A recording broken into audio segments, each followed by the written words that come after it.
Normality. Luangpor Teean, 1911 to 1988, was one of the most remarkable teachers of Buddhist practice to appear in Asia in modern times.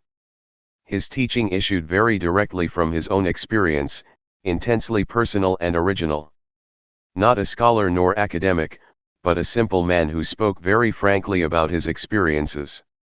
His method of meditation employs simple hand and arm movements as a way to increase awareness. If you are searching for ways to calm a busy mind, Luangpor Teean's gentle teaching will guide the way. Luangpor Teean Jita Subho. Forward.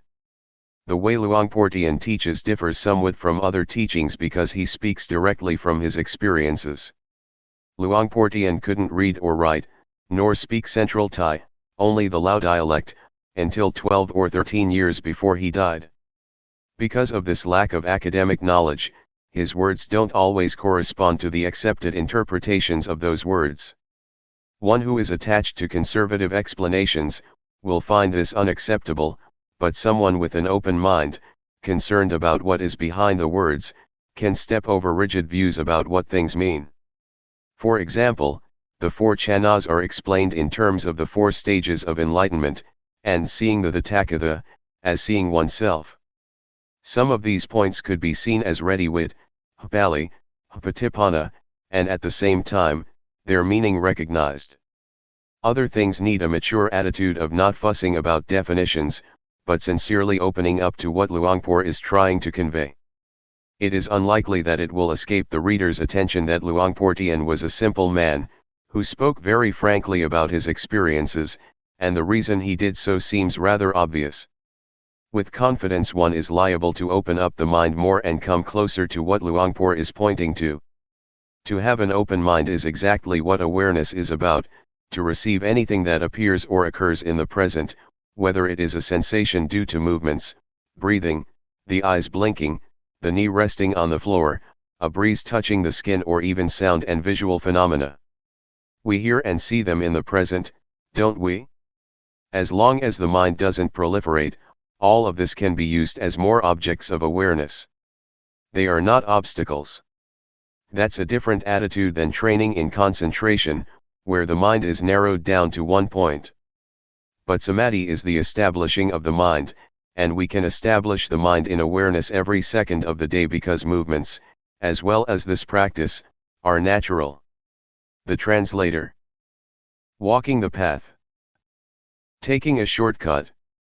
Today the monks, novices, and lay people are meeting here in order to study the method to develop meditation. We're not interested in anything else because we've done it already. For example, making merit, being generous, upholding precepts and doing tranquility, meditation. As for insight meditation, we've heard about it, but we don't yet understand, or we've only practiced it a little bit. Therefore, before we start practicing insight meditation, we have to rely on listening and reading from scriptures before we understand what tranquility meditation is and what insight meditation is. Developing awareness is the path that the Buddha teaches. Things outside of Buddhism. Making merit, being generous, keeping precepts and doing tranquility meditation are a pair with the world. Whether there is a Buddha or there is no Buddha, these things exist anyway. When Prince Siddhartha was born, Brahmins were assiduously looked after, which is making merit and offerings. As for tranquility meditation, it's a matter of psychic powers, a matter of ambition. We've probably heard about becoming invisible, flying through the air, diving into the earth, reading other people's minds, multiplying oneself, reciting magical verses to obstruct vision, and hearing by entering absorption. This is not insight. According to the Buddha's biography, when Prince Siddhartha ordained, he studied with the hermit Alara, and mastered 7 absorptions, 4 form absorptions and 3 formless absorptions. But suffering still existed.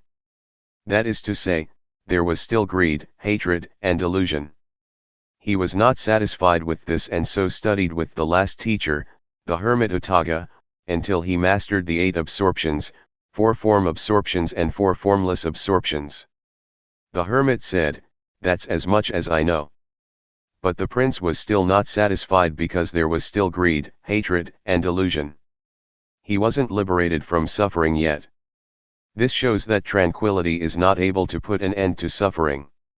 After this, the prince tormented himself, together with the 5 ascetics who were following him. He fasted until his body was so thin that it was just skin over his bones, and he held his breath. But even after doing all this, greed, hatred, delusion, satisfaction and dissatisfaction still persisted.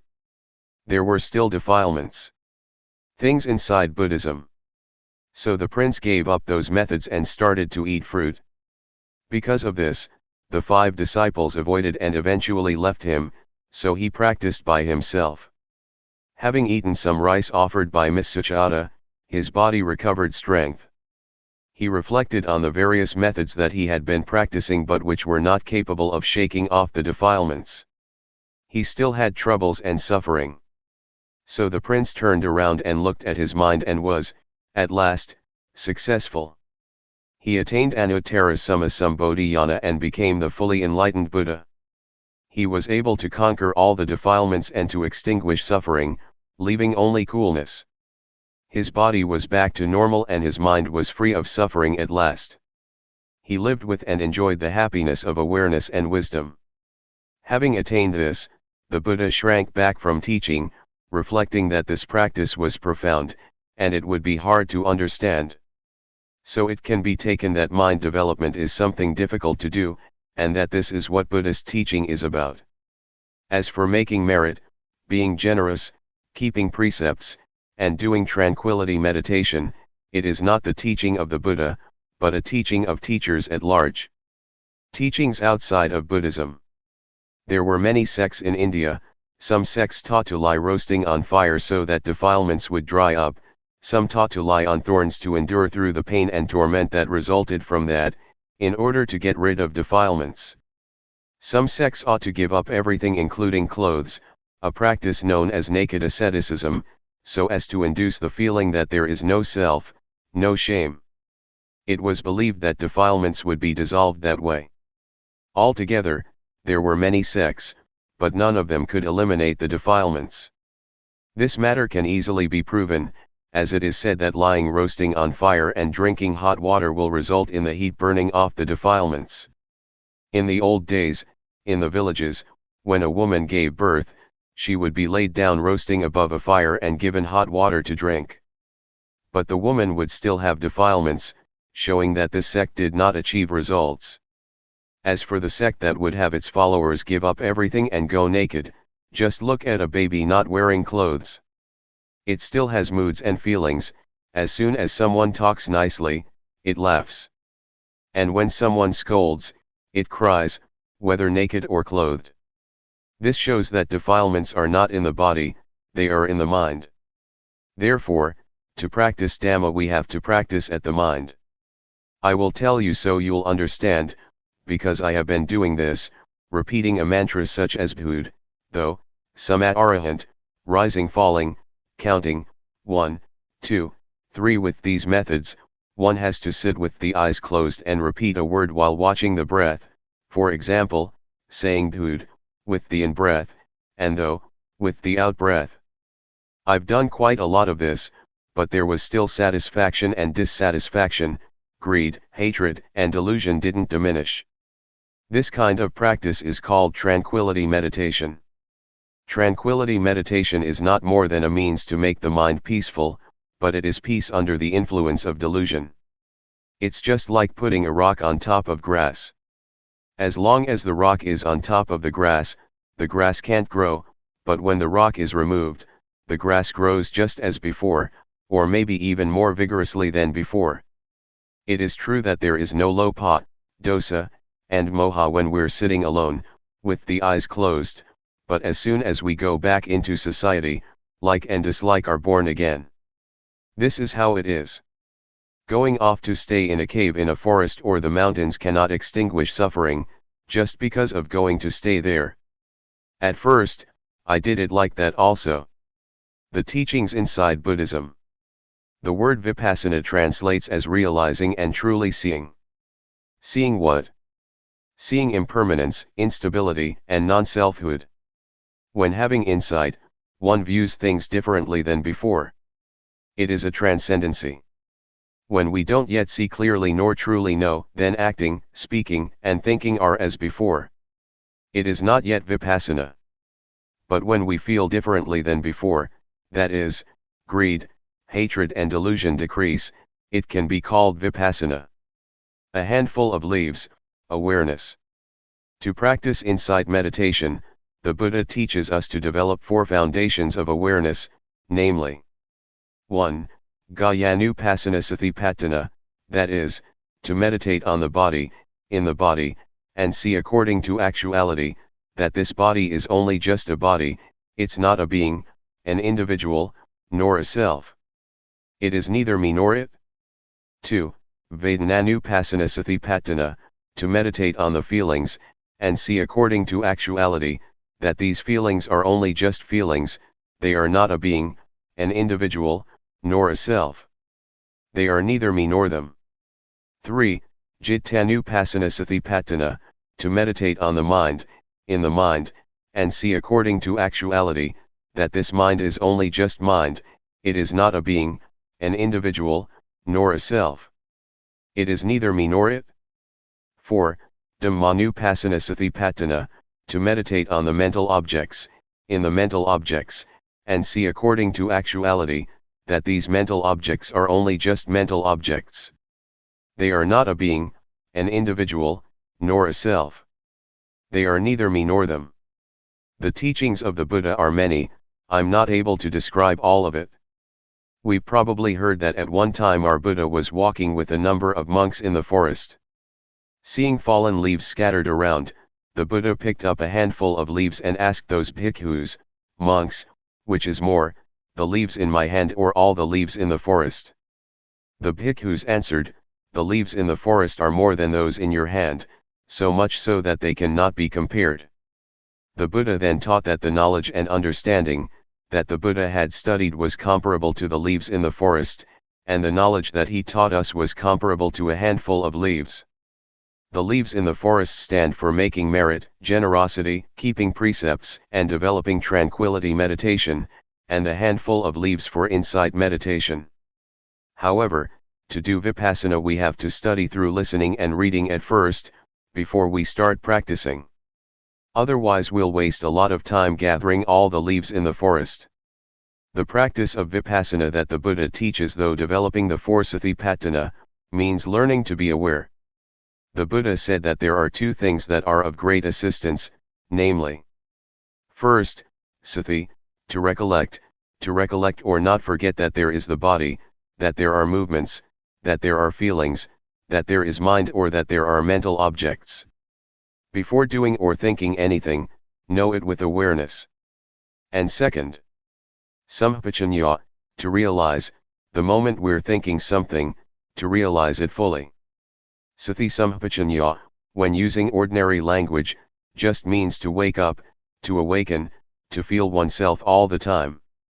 Developing awareness gives rise to wisdom. Talking from experience, it is not necessary to sit with the eyes closed in order to develop awareness. I've done the method of sitting with closed eyes, and wisdom didn't arise. But doing the new method, my method, wisdom did arise, and I got the feeling that is in accordance with the texts. Some people may think that my method is new because they've never heard it before, but actually it is as old as the Buddhist teachings. A. Arouse the body to always feel and be awake. The development of awareness that I'm talking about and have been doing is done as follows. We can either sit down on the floor or on a chair, and it can even be done in the lying or standing position.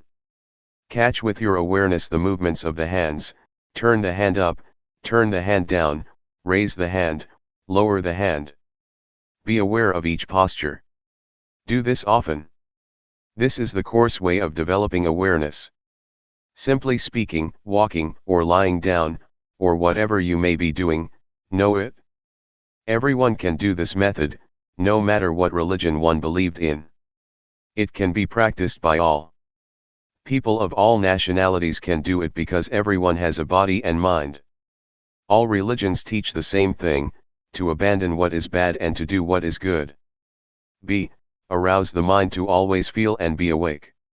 Having developed awareness until one is skilled at it, catch the feelings in the mind with awareness, following whatever comes up, no matter what one is thinking.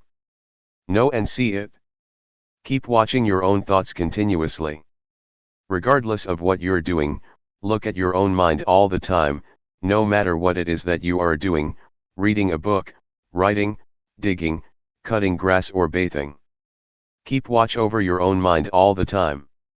What kinds of feelings are coming up? Satisfaction, dissatisfaction, worry, doubts, etc. These things are all thoughts, objects. Watch over these thoughts and objects. Then we will see the various kinds of thoughts, such as gladness, sadness, desire to get, desire to not get, anger, hate, and so forth. They don't exist all the time. They arise and pass away, they change all the time. We are not glad or sad for 24 hours. See, to know and see according to reality. Change, arising passing away, is what the Buddha showed to be impermanence, instability and non-selfhood. So don't follow moods. The Buddha proclaimed that he was enlightened by working with the mind. We have to look at our minds. Watching the mind is turning on the light by using the switch. When we do this often, awareness will become nimble and quick.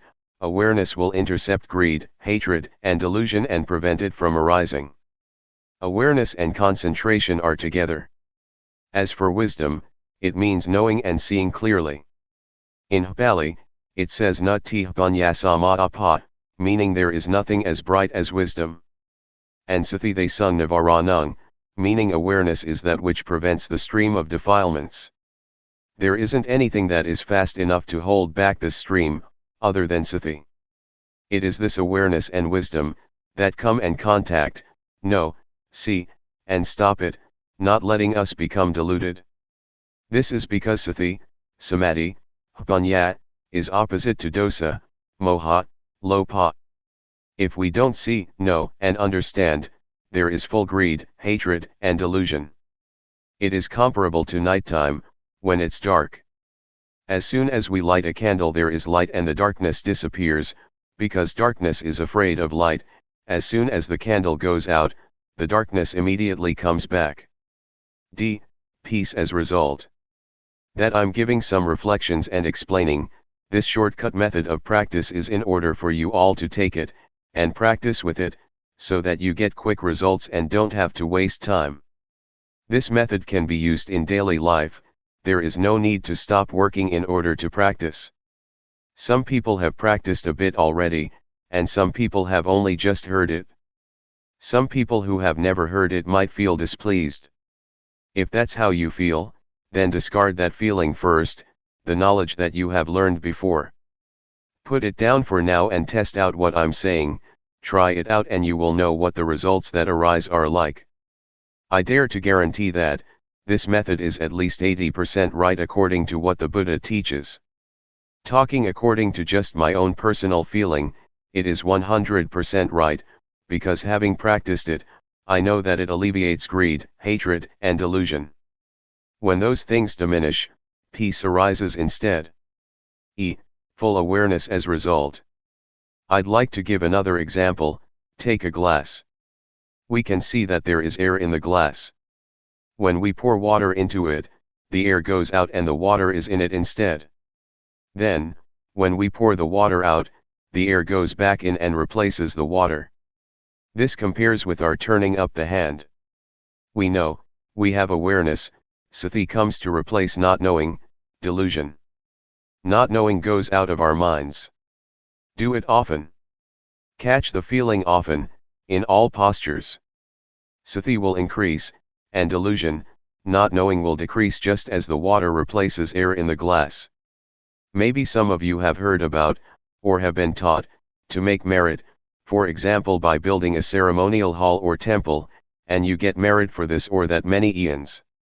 And you've probably heard that, 100 years on earth equals on year in heaven. The angels throw one sesame seed in a pit that is 100 leagues deep. When it is full, that's 1 eon. Other than that, you've probably heard that to once put food into a monk's bowl, you get rewarded for 6 eons, sending a container with food to offer to monks, one gets rewarded for 5 eons, to send food for the midday meal, 5 eons. These things are puzzles, but some people don't understand. If you want to understand, you have to practice, to develop awareness, by turning the hand up and down, feeling it. Before, we would do things without sati, not feeling anything at all. It's comparable to an abyss or pit that is empty, nothing in it, just like in that puzzle. But when training in awareness, catching the movement in all postures, for example, blinking the eyes, sitting and lying down, we are aware, feeling it, knowing it. When doing this, sati increases, just like the sesame seeds that fall in the pit, or abyss that is 100 leagues wide, and 100 leagues deep. The aim of this comparison is that we train a lot in awareness, and that we do it a lot in order to get results, to make sati full, so that we are not negligent or deluded. When we have developed the 4 foundations of awareness, as described earlier, we will have the ability to really contemplate, ponder, and understand the various problems in our minds. Developing awareness in the right way will yield results within 3 years. It says in the scriptures that whoever develops the 4 satipatthana in the right way, and as continuous as links in a chain, will receive one of the following 2 results, at most, within 7 years, medium within months, or as fast as 1 to 15 days to become, 1, an arahant, or 2, an anagama, i.e., one who is nearly fully enlightened, in this very life. As for the way of developing the awareness that I'm talking about, if you really do it, knowledge and understanding will arise, and suffering will diminish, within at most 3 years, medium within 1 year, or as fast as 1 to 90 days. We will know, see, and understand, and our life from then onwards will have happiness and no suffering. To practice like this, we don't have to spend money, we can do it an hour a day, or 5 minutes. Even hearing about it often makes the defilements gradually diminish. Greed, hatred, and delusion are evil, they are suffering. To get angry once is evil and is suffering one time. Evil and darkness are the same. Darkness means not seeing, not knowing, not understanding. Merit and knowledge are the same. When we understand, we are at ease, we don't have suffering and we don't doubt. If the mind is dark, there is suffering and doubt. For example, doubt that we're going to be reborn like this and like that after death. But some people, including myself, who have made merit, been generous, kept precepts and practiced tranquility meditation, still doubt about merit and demerit, about falling into hell or going up to heaven after death. They don't understand at that time. The Buddha teaches that heaven is in the heart, hell is in the mind, and Nibbana also is in the mind. Our grandparents used to tell us this, but we didn't reflect on it, so we didn't understand it. We have to practice and know for ourselves. Studying from scriptures is good, but it cannot solve suffering. Teachers teach that we should let go of greed, hatred, and delusion, but they themselves can't let go of it.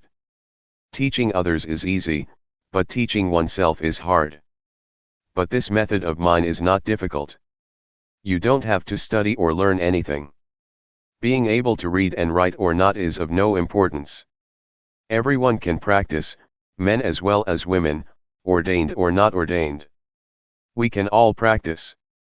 There is only one Dhamma, not many kinds. To say that the Dhamma of a person who keeps 5 precepts is one thing, that the Dhamma of a person who keeps 8 precepts is another thing, The Dhamma of an ordained person is another thing, the Dhamma of a lay person is another thing, the Dhamma of a person who practices insight meditation yet another thing. That is a different matter. That is not what I'm talking about. I say that there is only one Dhamma.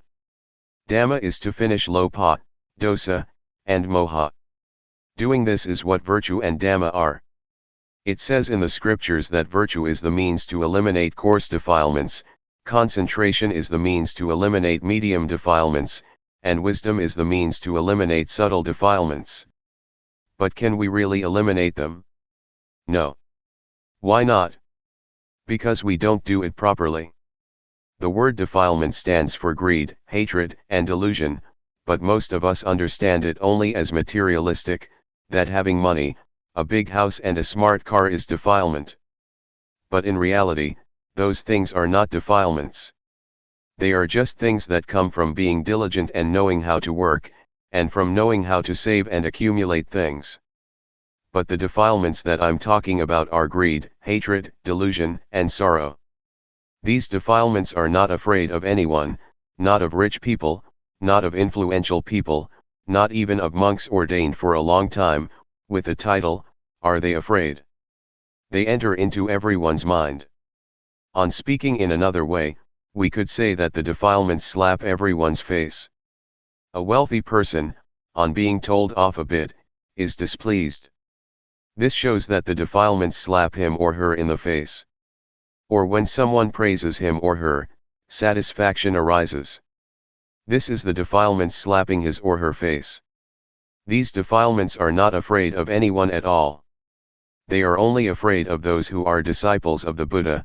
They are afraid of those who develop the four foundations of awareness in the right way. They are ashamed, they don't dare to come close, because that person has the eye to see the Dhamma, the wisdom to see clearly. Of the lay people who have come here today, some people are still young, only 20 to 30 years old. If you develop awareness in the right way, within 2 or 3 years you will go beyond suffering, and during the remaining part of your life, you will just have happiness. Even older people 50 or 60 years old, are the same. Until you die your life will only have happiness. And when you die without suffering. If you still have another 9 or 10 years to live, it will be 9 or 10 years without suffering, with only happiness and coolness of mind. This is the heartwood, the essence of Buddhism. The word Buddha means the one who knows, the awakened one who is joyful with Dhamma. I have shared some of my reflections and understanding. It is a shortcut to practicing Vipassana. It is instantaneous. Having listened, please practice with every breath, no matter where you are, whatever work you are engaged in. You can practice while washing clothes, doing the dishes, sweeping up, or working in the field. Vipassana is wisdom, it is life, it is virtue, it is the Dhamma, it is everything. It is the real life, it is the real Dhamma. May you understand it like this. Summary of the shortcut. I'll give you a few small reflections. 1. To be diligent in developing awareness in all postures, turn the hand up, turn the hand down, raise the hand, lower the hand, walk back and forth, lean to the right and the left, blink the eyes, open the mouth, swallow saliva, breath in and out, fully feeling yourself doing it. This is called having sati. It is equal to throwing sesame seeds into the abyss. When awareness is complete, wisdom arises to really know and see the following matters: rupa, nama, rupa doing, nama doing, rupa disease, nama disease, knowing instability, impermanence and non-selfhood, knowing convention, knowing religion, knowing Buddhism, knowing evil, knowing merit. Really knowing. These are objects to know with real awareness and wisdom. 2. Next, to work with the mind, look at the mind with awareness. Whatever the mind thinks, immediately know it and conquer it. When we immediately know and conquer thought, this is called working with the mind. 3. Do it until you are nimble and swift, until greed, hatred and delusion stop arising. It is the calming and extinguishing of suffering in the mind. This type of suffering we can't chase away as we would chase off a pig, a dog, a duck, or a chicken.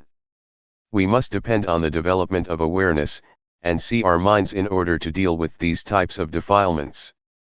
If we don't see our minds, we will be empty, similar to a pit or abyss that is never full. When we have awareness, it means it is full, it is no longer a pit or an abyss, and lopa, dosa, and moha don't have a place to enter, because awareness is full. Whatever work we do it with sathibhanyat. There is no delusion, only rightness. These types of defilements are ugly and worthy of getting fed up with. Whoever is a disciple of the Buddha with an eye to see the Dhamma, will not have them lying around in his or her mind. They are afraid. Suppose we have defilements at a level of 100%. They slap our face 100%. When we see and understand them, they will gradually diminish.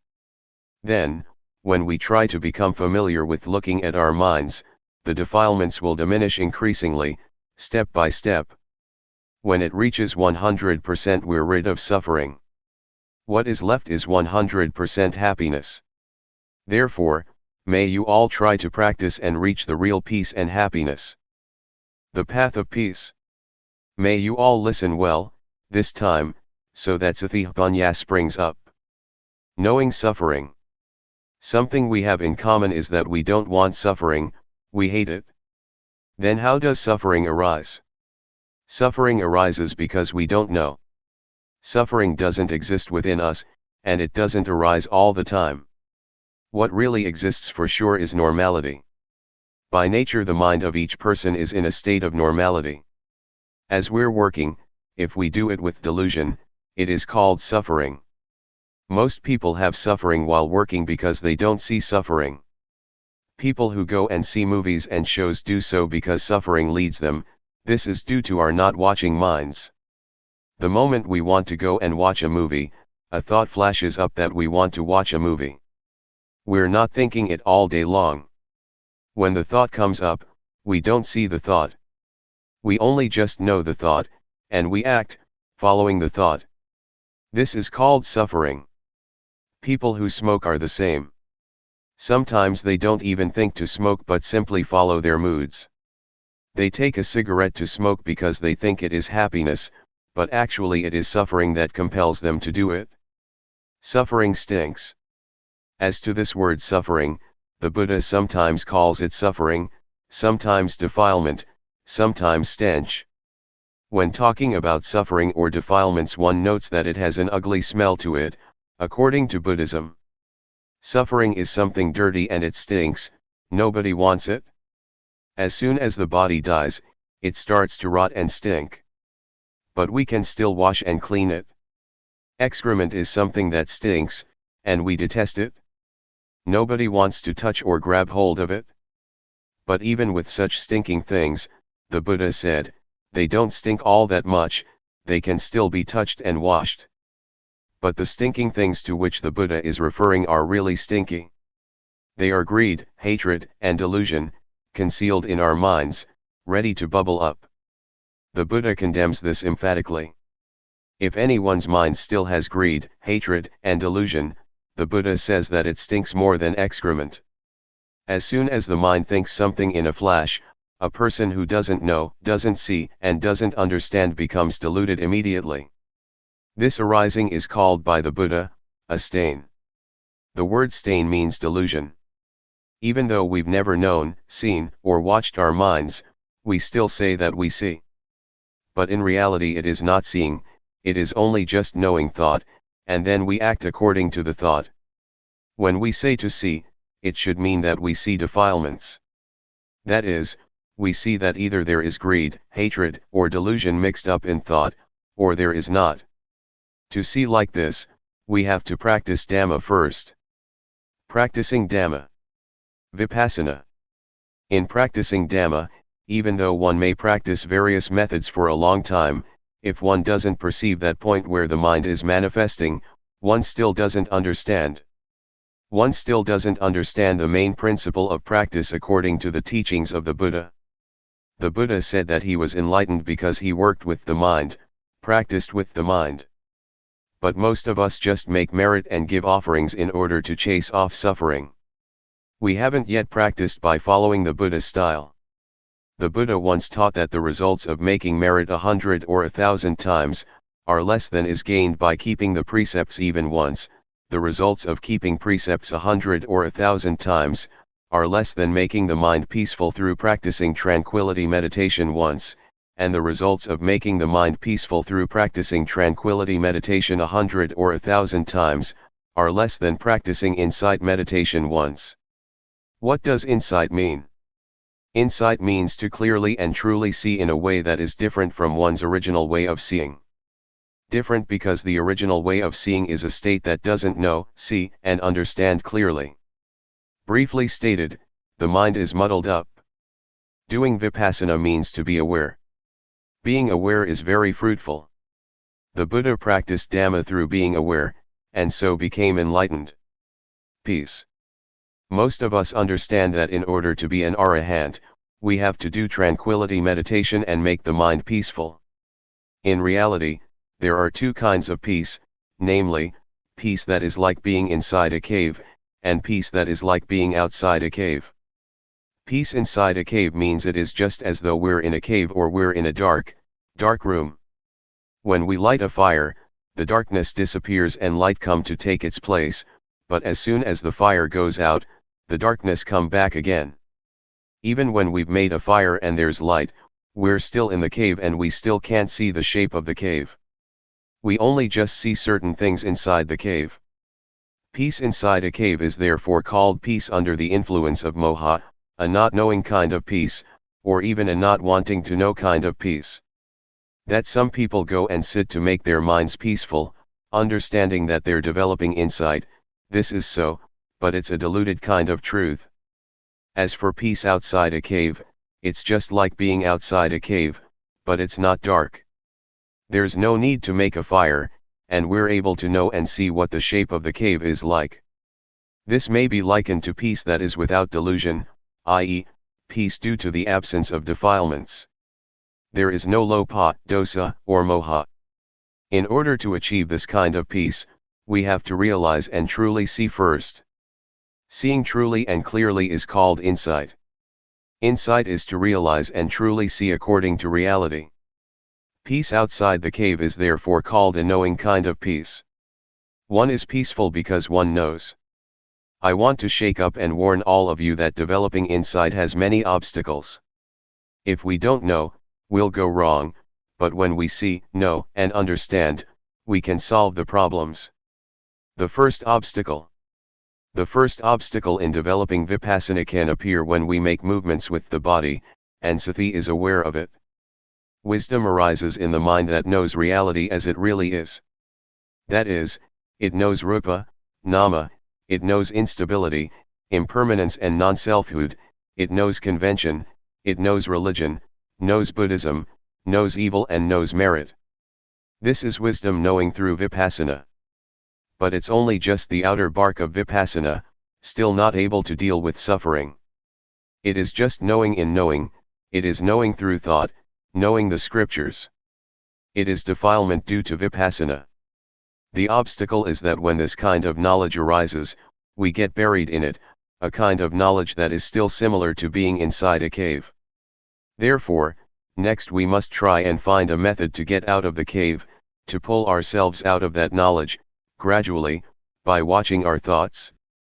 As soon as a thought flashes up, know, see, and understand that it has come up. This is practicing Dhamma a little bit deeper. Ordinarily, a tree has an outer bark. When one removes the outer bark, he reaches the layer with the nourishing sap inside. Removing that layer, one reaches the white wood. Removing that, one comes to the hardwood. Buddhism is the same. Knowing rupanama, evil and merit is also knowledge, but it is outer knowledge, enough to deal with suffering on one level, such as not being foolish by believing in auspicious things and lucky omens, or in ghosts and angels. But when one is in such a state, greed, hatred, and delusion are still there, because one doesn't know the origin or source of it. To solve this problem, to know the origin of the arising of greed, hatred, and delusion, We must watch our minds, like a cat that waits for a chance to grab a mouse. As soon as a thought comes up in the mind, look at it and fix on it so that it is known in time. A thought comes. Whack, cut it off straight away. Another one, whack, cut it off right there. Do this often. Thoughts will thereby decrease and awareness will increase. Just as with the positive and the negative. When there is more of the positive, the negative lessens. We start off never having seen thought, thinking 100 things and never seeing a single thought. But when we are watching like this, we catch it once and cut it off.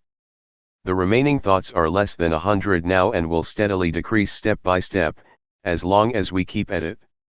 We keep gazing like this, a thought comes, we cut it off, another one arises, we drop it. When we think 100 thoughts and we know 95 of them, it shows that we have a lot of awareness.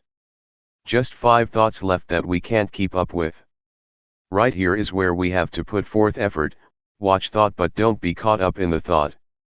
When we know and see all the 100 thoughts, keep up with every thought every time, it is equal to knowing and seeing exactly where greed, hatred, and delusion are born. We have to throw them off so that defilements are unable to arise. This is called to keep abreast by knowing, to know in time. Knowing how to prevent, knowing how to solve. This is where we're able to deal with lopa, dosa, and moha. Defilements can arise because we get deluded right here. We don't know that their origin is right here. This refers even to someone who goes to the monastery to listen to talks, who makes offerings, who keeps precepts and develops both tranquility and insight meditation. If that person has still never seen his or her own thoughts, then that person is still far from the truth taught by the Buddha. Contrariwise, even if a person has never gone to a monastery to listen to the Dhamma, has never made offerings or kept precepts, but is always aware of what his or her mind is thinking, that person equals with knowing. He keeps abreast of thoughts, knows how to prevent, knows how to solve and knows how to conquer every time. That person is close to the truth, the Dhamma taught by the Buddha. Have you ever heard of the Buddha having taught that the Dhamma exists already? But there is nobody with discernment who can dig it up and find it, so it stays undiscovered. Because it is undiscovered, people make merit, give offerings, keep precepts, and do samatha meditation in order to develop good habits. So we believe that it is meritorious and wholesome to accumulate those things for the next life or for the future. This is wrong understanding. The Buddha didn't teach like this. The Buddha taught us to see our own minds. We have heard the story of the monk Wakali, who was attached to the Buddha's body and never looked at his own mind. When he was corrected by the Buddha, he became so upset that he was going to jump from a cliff and die.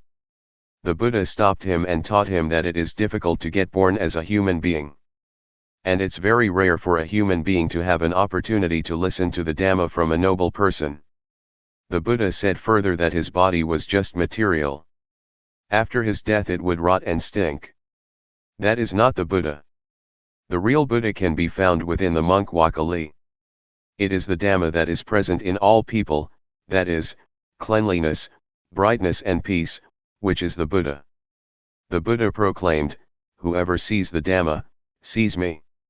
Whoever doesn't see the Dhamma, doesn't see me, even when taking hold of my robe or my finger." The monk Wakali woke up and started to work with the mind, and he saw his own thinking. Seeing the Dhamma. I would like to remind you once more that the word Dhamma refers to our seeing, our own minds at the moment that we are acting, talking or thinking. This is what is called seeing the Dhamma. I dare to insist that the very life of the Dhamma exists in all people without exception, no matter whether you are a man or a woman, a monk or a novice, no matter what nationality you may have, whatever language you may speak of, whatever clothes you may wear.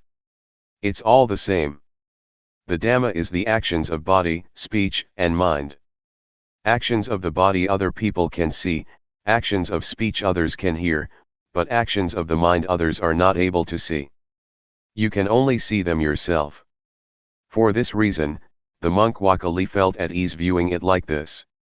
Whether he saw the body of the Buddha or not, he would feel at ease because he saw the real Buddha, that is, really seeing according to reality, an ability that exists in everyone.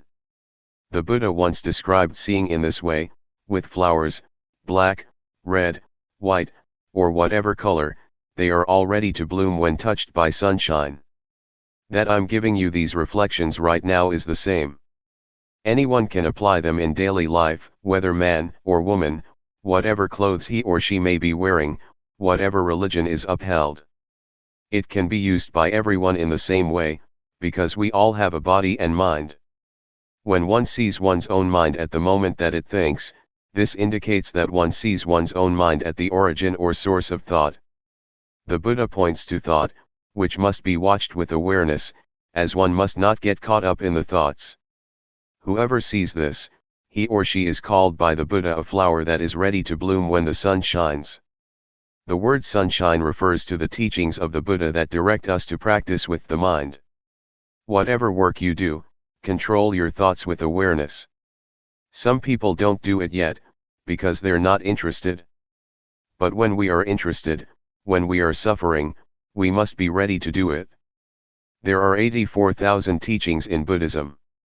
They are not for reciting and for performing ceremonies. That was not the Buddha's intention.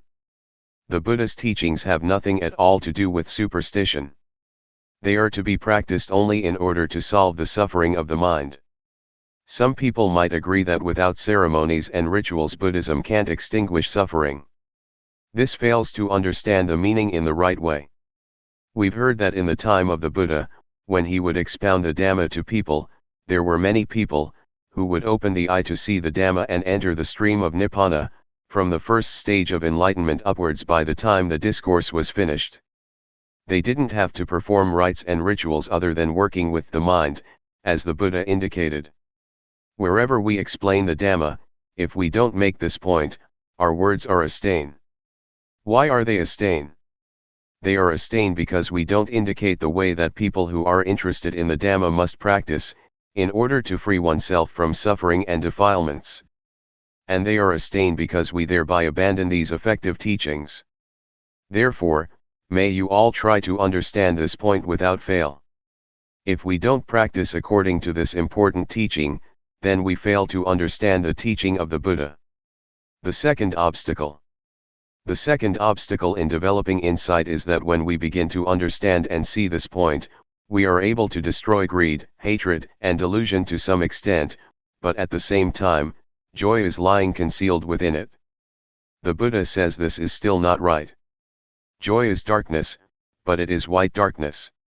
Joy is due to our satisfaction and pride that we can do it. White darkness is frightening because it is hard to see. Black darkness is easy to see because it is dark.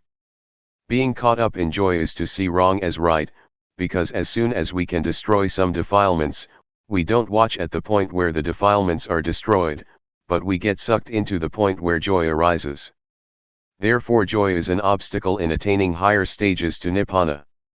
Being caught up in joy is equal to being caught up in thinking. A thought comes up and we get caught up in the thought, so we don't see the thought. When we get caught up in joy, we don't see joy, and we're just content with joy. Because of this, the Buddha teaches us to pull ourselves out of the thought that we're thinking, to stand outside of it. Then we will see our thoughts. People who still don't know and see their thoughts say just the same, that they know thought. But in reality they don't understand that thoughts come up continuously, and they get caught up in them. Those who have joy or are attached to the peace of tranquility meditation are the same.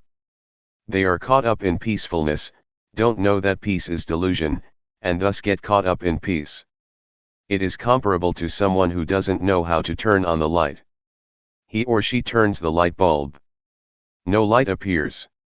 The person who pulls him or herself out of thought, and knows and sees thoughts, may be compared to someone who knows how to turn on the light. That person turns on the switch and light does appear. So we have to know the origin of thought and come to an understanding with these little thoughts of ours. Then we will have as much ability as an electric light in brightening the interior of the mind, just as one correctly turns on the light with the switch. When we're looking at our minds, there is no greed, hatred, and delusion. But the moment that we're not looking and lose awareness, greed, hatred, and delusion can come back, and we can get caught up in them. It's just like a car driving along the road. At the place where the car passes there is a wind blowing behind it, leaves and dust flap and flutter at the back of the car. Thoughts of greed, hatred, and delusion flash up for a moment, and we follow them. How can we still say that we know thought? In reality we don't see thought, but we get caught up in it. The Buddha teaches that whoever doesn't see one's own thoughts is a heedless person. Heedlessness is poison to one's life, it's like being dead. This is what I said, it stinks. The Buddha said that there is nothing that stinks as much as the mind that has greed, hatred, and delusion, the mind that is stained, the dirty mind. Our real mind isn't dirty or stained at all. It's like a light bulb. The filament in the bulb is not dirty, but dust can settle on the outside of the bulb, the inside is still as bright as before. Or we could compare it with the sun. When clouds obscure the light from coming to the earth, it gets dark, but the sun is still as bright as before. Vidchat, avidchat. People who don't see thought and get caught up in thought are called people in the cycle of dependent origination, they are people who don't know. We've probably heard this, avidchat is the condition for formation to arise, formations are the condition for the birth of consciousness, consciousness conditions mentality materiality, mentality materiality conditions the six senses, the six senses condition contact, contact conditions feeling, feeling conditions craving, craving conditions clinging, clinging conditions being, being conditions birth, and birth conditions old age, death, and suffering. It's a cycle. Avidchat translates as not knowing, we say that we know, but we don't see our minds. Instead we get caught up in thought. As for the word vidchat, it means knowing, seeing one's own thoughts. A thought comes up, we see it, and it stops. It's like a cat and a mouse.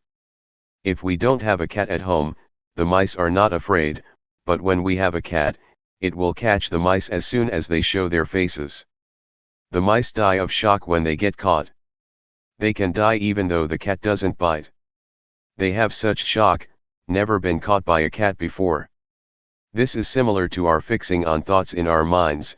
When a thought comes, we know it in time, and it immediately stops, comes to a halt, can't concoct any further. This is called vidchat, knowing, to know in time, knowing how to prevent, knowing how to solve and knowing how to conquer, just like a cat and a mouse. If we don't reflect on the teachings of the Buddha, we don't understand them, and we argue and debate about the teachings, competing with each other. This is not right. Someone who has studied the teaching, and employs that knowledge as a tool for killing defilement, or dealing with suffering is doing it right, according to the Buddha's intention. These days, we study the Buddhist scriptures until we have degrees, up to the 9th level. Some may look at their own thoughts, but some never watch their minds at all. Whoever has studied but never seen his or her own thoughts, says the Buddha, are like a termite that makes holes and eats books. With academic studies it's the same, studying until one has university degrees, but still never watching one's mind. Such persons know about other people but don't know and see themselves. These people are not considered wise in Buddhism because their knowledge is only of use in an academic way, but is not useful spiritually. When we have a university degree we should deal with our minds also, that is, eliminate defilements, the coarse ones as well as the medium and subtle ones. Going against the stream of thought. We've all probably heard that the Buddha at one time practiced by tormenting himself, but saw that that method was wrong and stopped it. After that, he partook of food offered by a lady named Suchata. The Buddha asked her, "Do you offer just the food or is the tray included as well?" She answered that all was offered.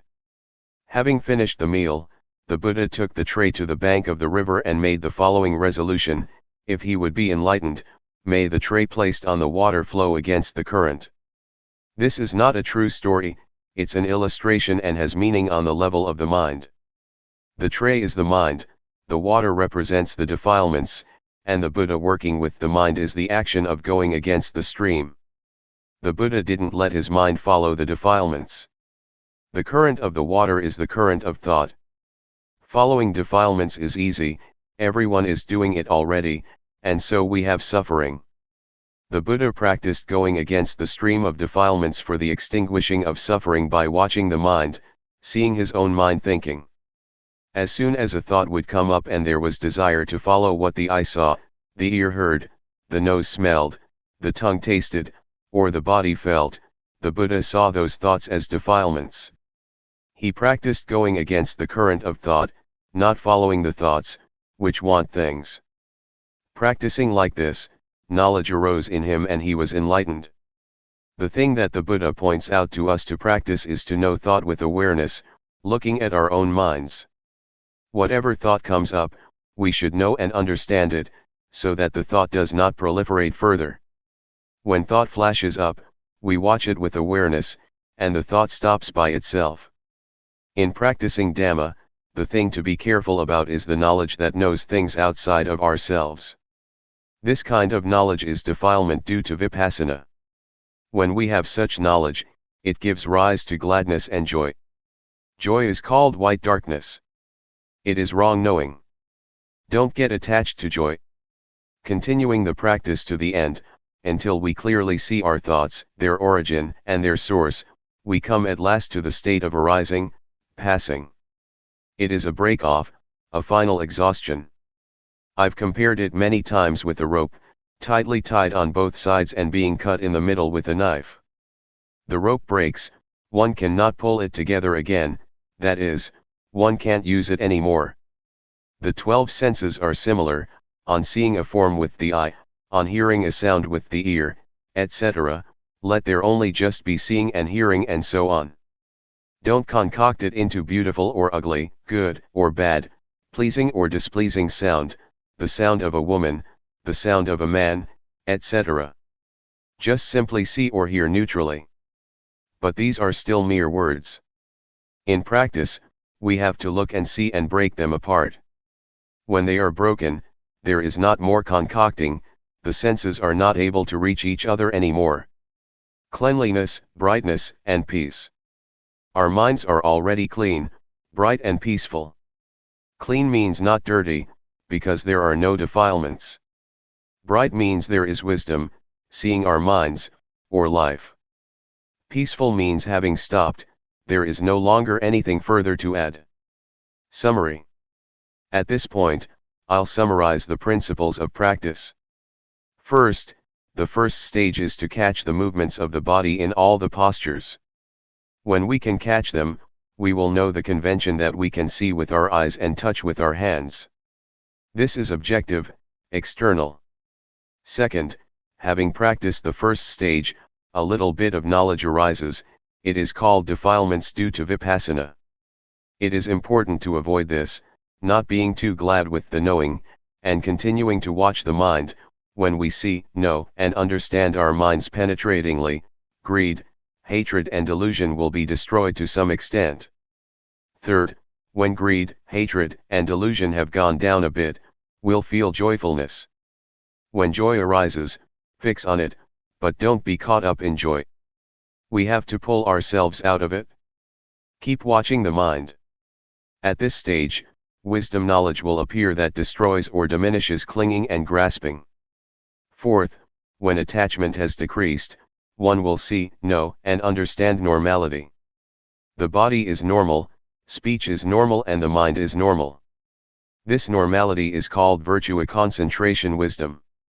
Fifth, when seeing the state of arising passing, if one doesn't understand it, one will hold an abnormal view, but if one is fully aware, practice reaches its end.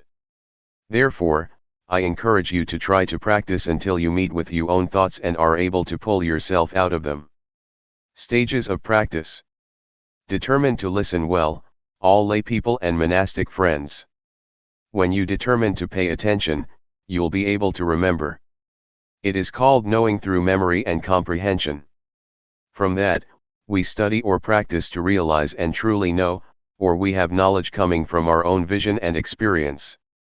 Most people don't yet know and understand from studying and practicing, they only know how to make merit, to be generous, to keep precepts and to do tranquility meditation. But when it comes to more profound matters, that is to say, how to develop insight meditation, there are really very few people who know and understand it. With Vipassana it is usually a specific case, a specific individual, who knows and teaches it.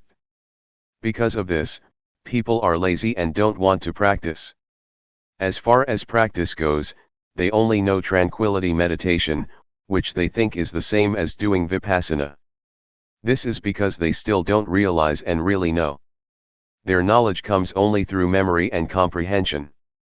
So, we make ourselves peaceful, but we don't understand clearly that there are two kinds of peace, namely peace under the influence of delusion, and peace due to awareness and wisdom.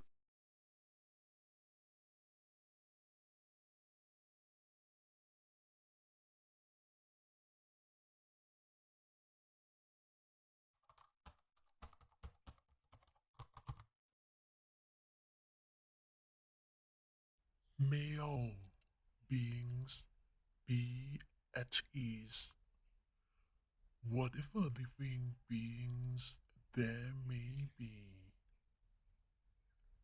whether they are weak or strong, omitting none, the great or the mighty, medium, short or small, the seen and the unseen, those living near and far away, those born and to be born. May all beings